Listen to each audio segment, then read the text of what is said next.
हाय दोस्तों, हम आपके लिए लाते हैं मनोरंजक और रोचक कहानियां जो हमें शिक्षा और सीख देती है। आज हम लाए हैं राजा विक्रम बेताल की कहानी। चलो सुनते हैं। विक्रम बेताल की प्रारंभिक कहानी कुछ इस प्रकार है। बहुत समय पहले की बात है। उज्जयिनी नाम के राज्य में राजा विक्रमादित्य राज किया करते थे। राजा विक्रमादित्य की न्यायप्रियता, कर्तव्यनिष्ठता और दानशीलता के चर्चे पूरे देश में मशहूर थे।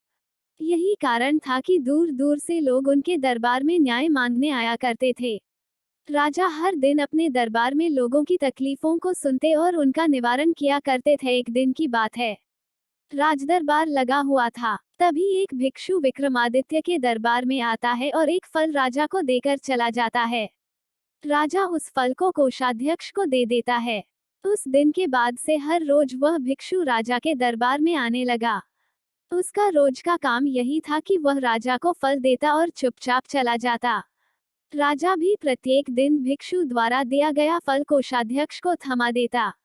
ऐसे करते करते करीब 10 साल बीत गए। एक दिन जब भिक्षु फिर राजा के दरबार में आकर फल देता है, तो इस बार राजा फल कोषाध्यक्ष को न देकर वहां मौजूद एक पालतू बंदर के बच्चे को दे देते हैं।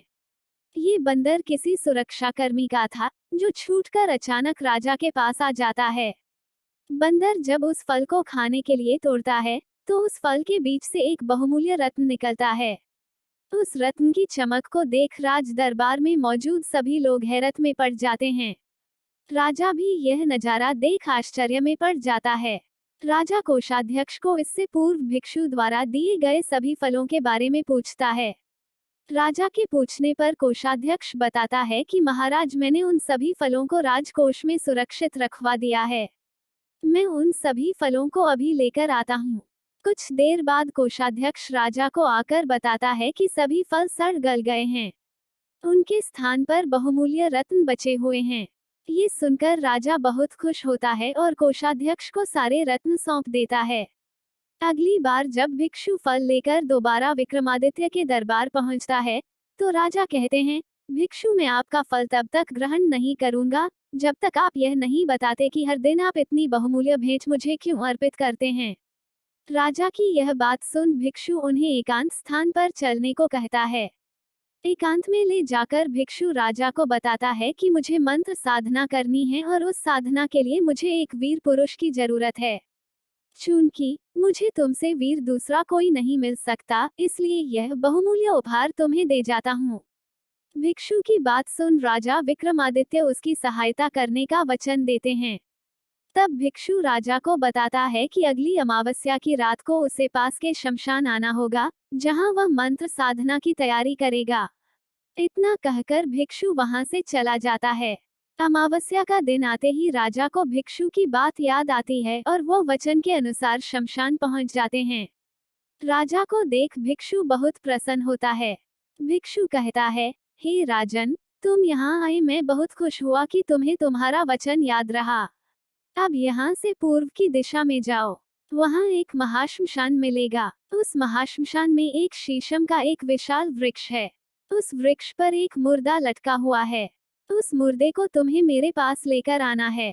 भिक्षु की बात सुनकर राजा सीधे उस मुर्दे को लाने चल देता है। महाश्मशान में पहुंचने के बाद राजा को एक विशाल शीशम के पेड़ पर एक मुर्दा लटका हुआ दिखाई देता है।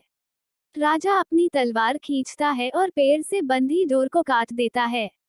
डोर कटते ही मुर्दा जमीन पर आ गिरता है और जोर से चीखने की आवाज आती है। दर्द भरी चीख सुन राजा को लगता है कि शायद यह मुर्दा नहीं, बल्कि कोई जिंदा इंसान है।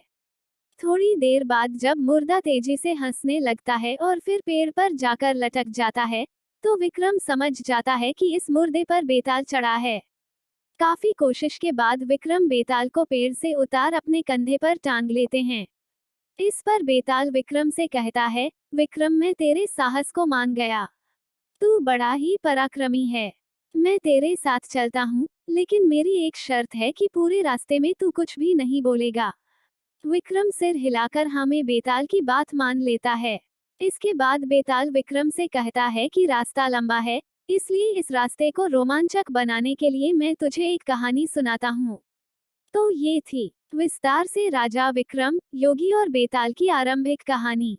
यहीं से शुरू होता है बेताल पच्चीसी की 25 कहानियों का सफर, जो बेताल एक एक करके विक्रम को सुनाता है। कहानियों के विक्रम बेताल के इस भाग में आपको बेताल पच्चीसी की सभी कहानियां एक साथ पढ़ने को मिलेंगी। कहानी से सीख।